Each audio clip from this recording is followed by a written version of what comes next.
Hello everyone, this is the Indian Cynophilist. Today I want to talk to you a little bit about decoying and sort of try to clear some of the misconceptions that we have in India, especially about what is the role of a decoy and what is really necessary for you to be a great decoy, for you to be a good decoy. For people who are really new to this, decoys basically are so when you teach protection work, the guy who gets bitten, who basically stands in as the bad guy, is called a decoy. Now, in protection work, what actually is happening is the decoy is the person that is teaching the dog, how to bite, where to bite, is also making the dog more confident about his abilities to win the fight, for example. uh, he's also teaching, you know he's also sort of manipulating the mindset of the dog in terms of when does a dog like for example, to stimulate aggression, to enhance that aggression when it's needed, uh, to use that aggression to create certain behaviors uh, that can happen through that kind of a mindset, etc., right? So this is what decoys are doing, right? The other things decoys are also doing is they act as, someone that the dog is actually fighting, and the dog is being tested through the decoy, right?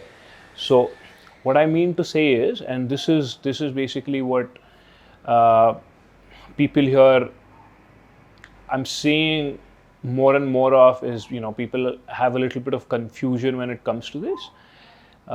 There is two kinds of decoying that actually happens, be it in sport, be it for like training a dog for real situations or whatever it might be, right? But there is training decoying and there is trial decoying, right? Like when you say trial decoying, it's like, it sort of comes from a sport point of view, because sports have trials, right? But what we essentially mean is, uh, training decoys are, decoys that basically create a good protection dog, right? Like let's say someone has a, a working prospect puppy, right? And you know let's say I'm going to start by teaching the puppy how to bite, right? Let's say I have a small puppy pillow, right? I teach the puppy how to bite well, right? And if it bites well, the puppy wins, right? uh, then slowly I progress it to maybe something of a, like, maybe a bigger pillow, then eventually maybe a sleeve, you know I introduce it to various kinds of stressors that the puppy might see during a fight, right? It might be a lot of things, like let's say the puppy chases me into a dark corner and bites the sleeve there and wins the sleeve and comes back out, right? So this is uh, stress that comes from the environment, and I expose the puppy to that. uh, I can also expose the puppy to other stressors, like let's say I have a stick in my hand and I show the puppy that I can maybe use the stick to hit him or her, right? The puppy endures that, learns how to fight that pressure, and again it wins the sleeve, right? In doing so, the pup's getting better and better at, like, its confidence is increasing in its own ability to win an altercation like this, right? uh, what I'm also doing alongside is I'm, creating situations where the puppy feels that, or hopefully by now it's not like a really young puppy, it's grown a little bit, but may not like a young dog, let's call it a young dog, right? So what's happening, I'm also showing, this young dog that, like, certain situations which I'm trying to create in the pup's mind that these are very realistically threatening to him or her, right? What it should do is, if you do it correctly, it should stimulate aggression, right? Uh, I'm going to also teach this dog to use that aggression in order to get rid of me, who is, presented there as a threat in that situation, right? So every time it does so, like it uses the aggression to get rid of me, that aggressive state of mind is reinforced, right? So all of this I'm going to do as a training decoy, right? uh, you know Eventually it'll go to, like, different things, like, I'm going to start teaching, depending on, of course, like, what kind of a sport you're doing, or like, are you doing like street work or whatever it might be. I'm also going to teach the dog uh, where to bite. Like if I'm doing PSA, I'm going to teach bicep targeting, tricep targeting, let's say, targeting in the legs or whatever it might be. I'm going to introduce it to a lot of other stressors and so on, right? Eventually we'll have to do like teach the dog how to bite, like, on hidden equipment. We're going to teach the dog how to muzzle fight. All of that will be my role as a training decoy. So what's essentially happening here is, uh, I am actually the dog's friend. I'm not really the dog's enemy as such. uh, you know there may be situations where, I'm pressuring the dog, but more often than not, I am the dog's sparring partner, or something on those lines, right? Basically, the dog's facing me, and my job is to ensure that the dog gets better through facing me regularly, right? Like, let's say, okay, I'll give you an example, like a very simple example. Let's say you have a young kid, you send the kid to a martial arts class, right? uh, the coach is at times going to either spar with your kid himself, or have, one of the other students be a sparring partner, right? So what's happening is, it's sort of like a fight, but the intention of the fight is not like, the two fighters don't really become enemies to each other. But what happens is that through fighting each other, the goal is to, make this individual a better fighter, right? So that's my role in this situation here, right? Like, I'm a training decoy here. uh, on the other end of the spectrum, there are trial decoys. So what are trial decoys actually doing? uh, they are actually going to be your dog's enemy.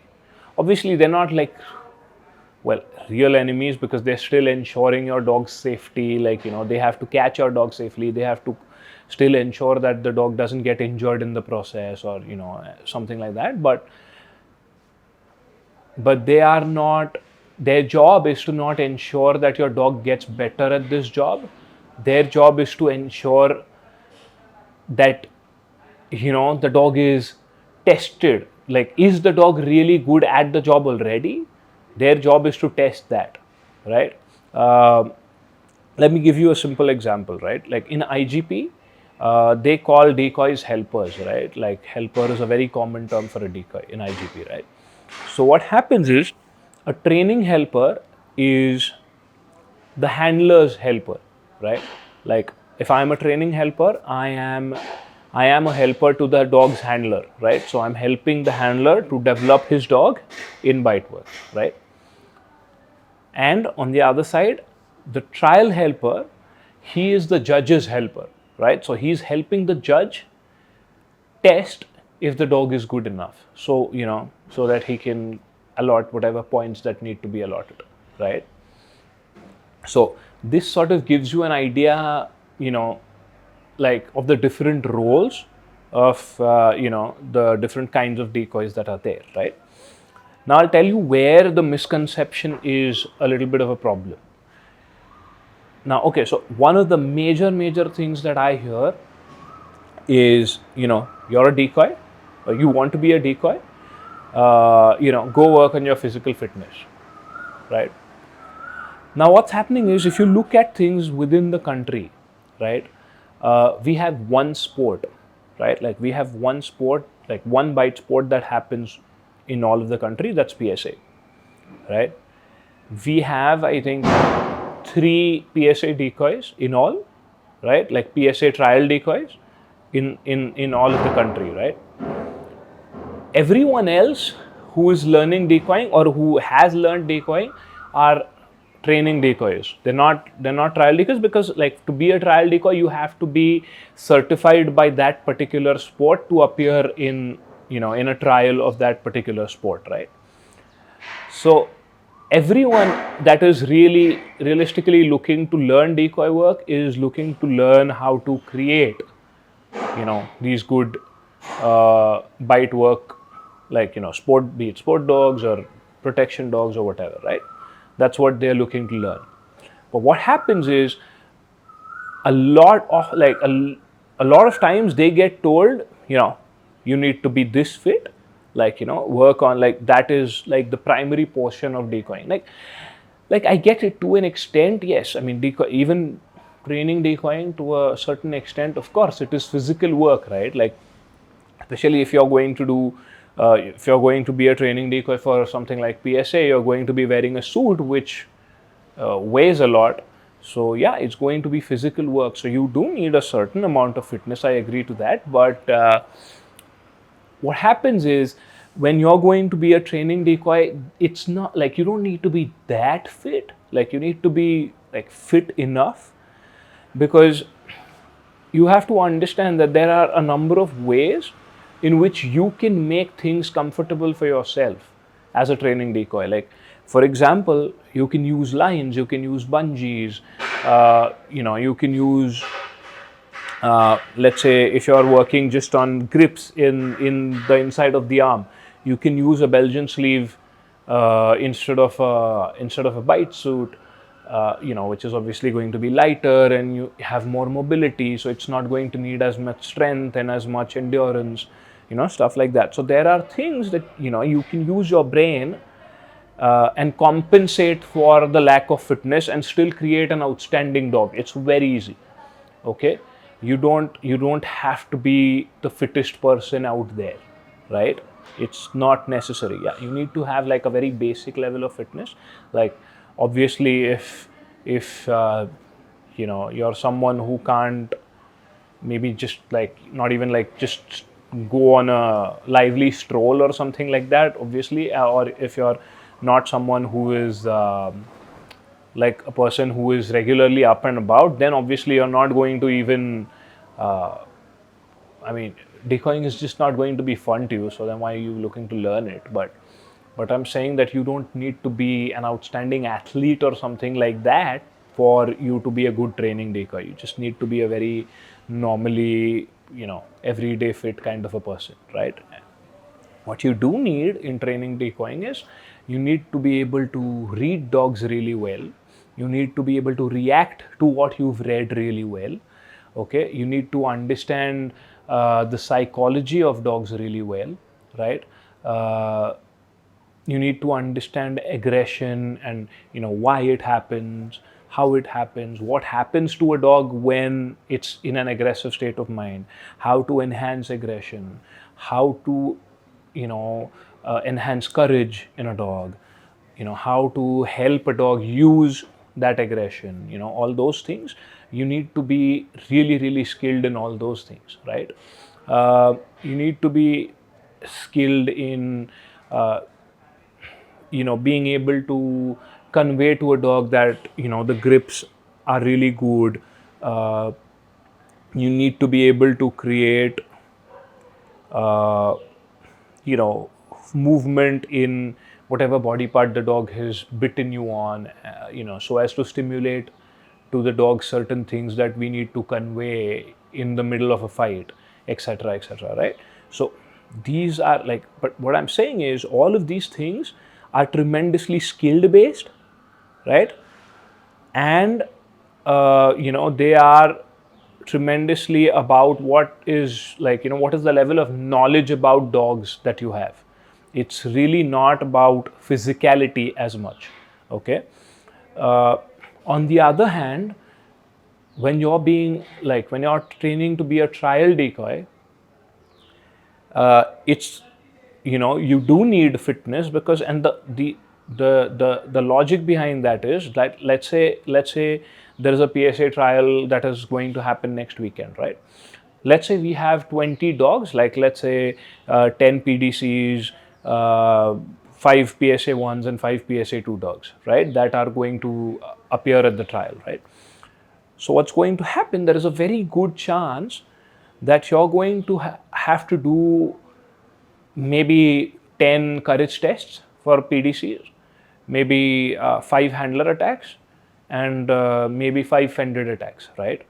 Which is going to be essentially 20 bites, with you running at the dog for 15 times, and once the dog bites you, fighting the dog with a lot of intensity in a suit that weighs about 15 kgs, uh, and you have to do it 20 times. And the idea is that you have to do it with the same intensity for all 20 dogs, right? Because what happens is, let's say if I'm competing at the trial, and if my dog goes first, right, and so you fight that dog with a lot of intensity because you're fresh, right? This is the first dog. And let's say our director here, Aman, he also competes in PSA. He is, so let's say he is going last, right? Like, so let's say his dog is the 20th dog that goes in, and by that time you're tired, and so when you fight his dog, you're not as intense as you were when you fought mine. So it's not fair for me, is it? Right? Like, his dog got fought with much less intensity than mine, and it's not fair. So in order to keep it fair, what we need for the trial decoys to be fit is that they fight all 20 dogs with the same level of intensity, right? So for that, you obviously need to be pretty fit, you know. And so what's going to happen is, generally when you have your certification, it's going to be a lot more tougher than, let's say, you can have whatever might be the highest number of dogs that appear at a trial.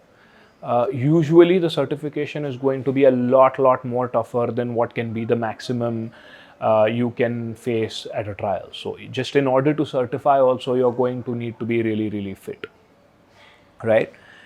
What happens is, a lot of times people are sort of mixing the two up, right? Like, someone comes up to you and like, oh, I want to learn how to decoy, and they mean how to create a biting dog, right? How to create a sport dog or a protection dog or whatever. And that's what they are looking to learn. And a lot of times they get told that, work on your fitness, like, you really need to be fit. And they get shown this picture of tremendous physicality, which training decoying might not necessarily be, right?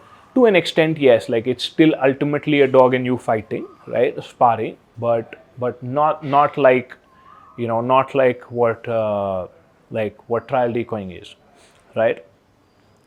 On the other hand, what also happens is, you can have a trial decoy, and so what happens is, like, okay, so let's say I'm a trial decoy, which I am, and so which means PSA, which is a big organization, has certified me as a trial decoy, right? Which means they say that, okay, Dev is fit enough to decoy 20 dogs one after the other, right? Without getting tired, without dropping his intensity for all 20 dogs, right?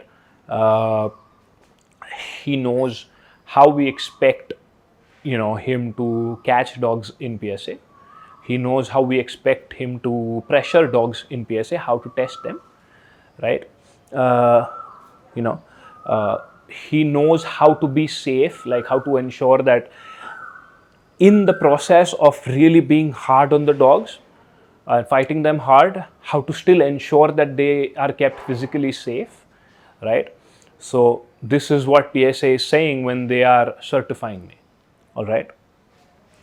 What ends up happening is, for a country which is relatively new to all of this, what ends up happening is a big organization like PSA giving me a certification saying that, oh, okay, Dev is a PSA certified decoy, sort of comes off as a certificate of like authenticity of some sort, like which it is in a way, but since people don't know that training decoying and trial decoying can be very, very different disciplines, okay, at times people see it as, me being certified versus, let's say another person who isn't certified as a PSA trial decoy, and sometimes it's seen as me being the better decoy.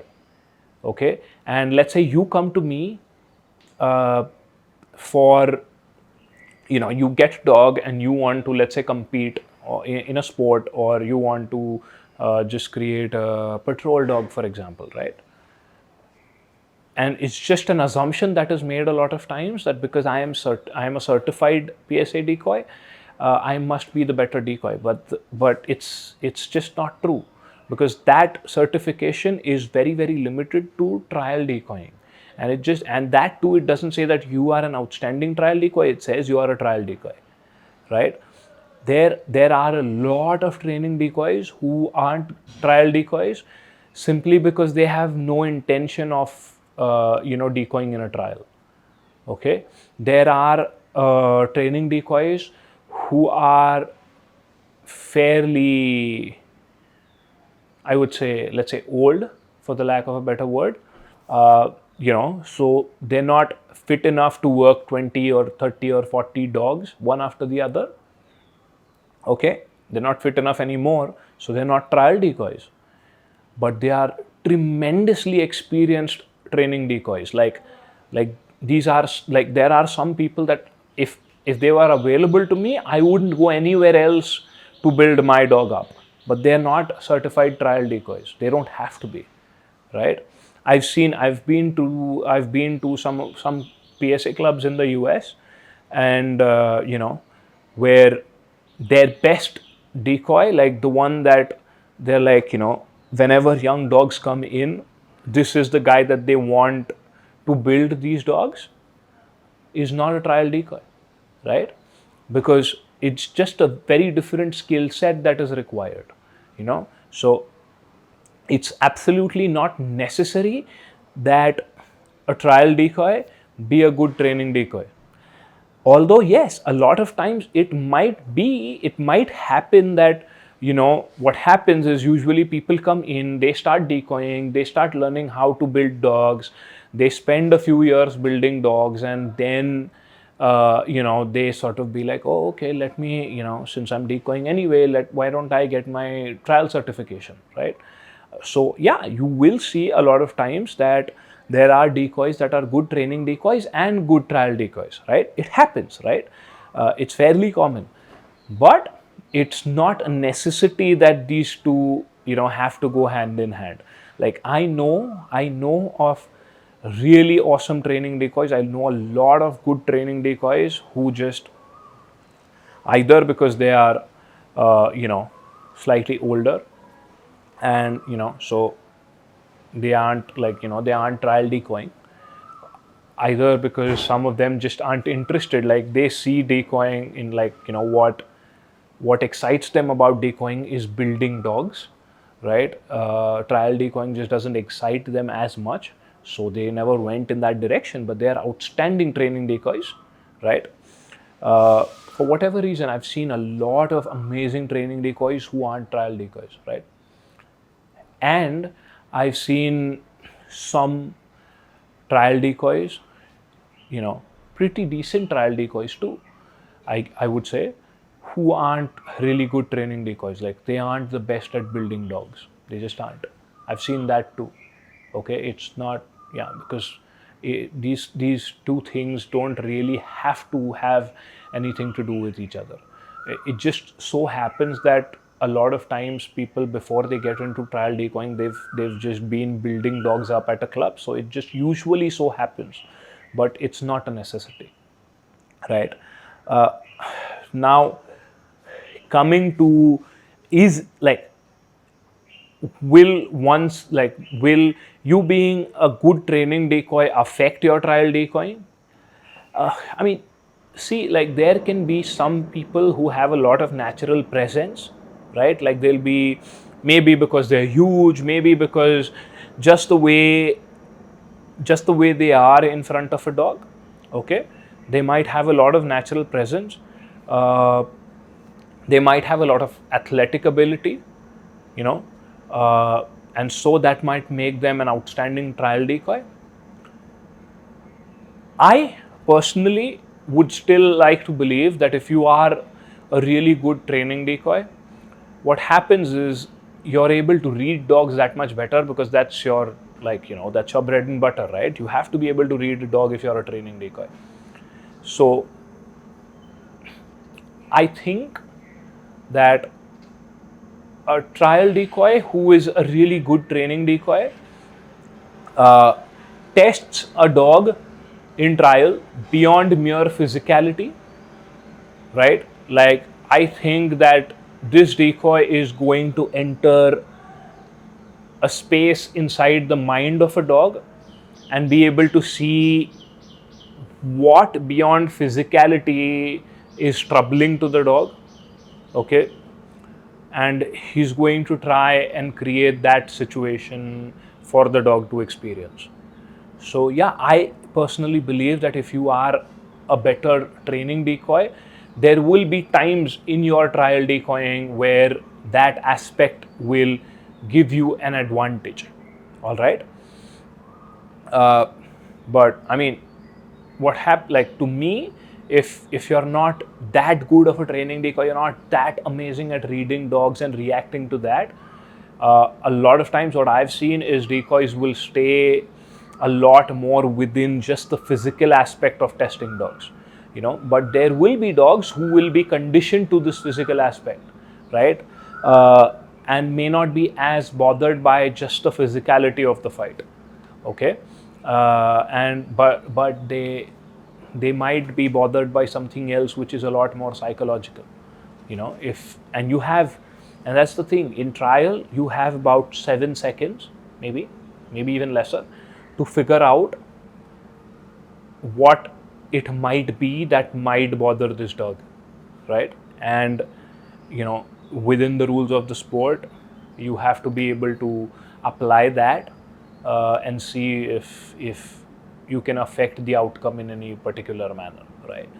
So yes, I feel that if you are an outstanding training decoy, it will sort of give you an edge as a trial decoy. If you are an amazing trial decoy, the assumption is that if you're doing it regularly, you're still fit.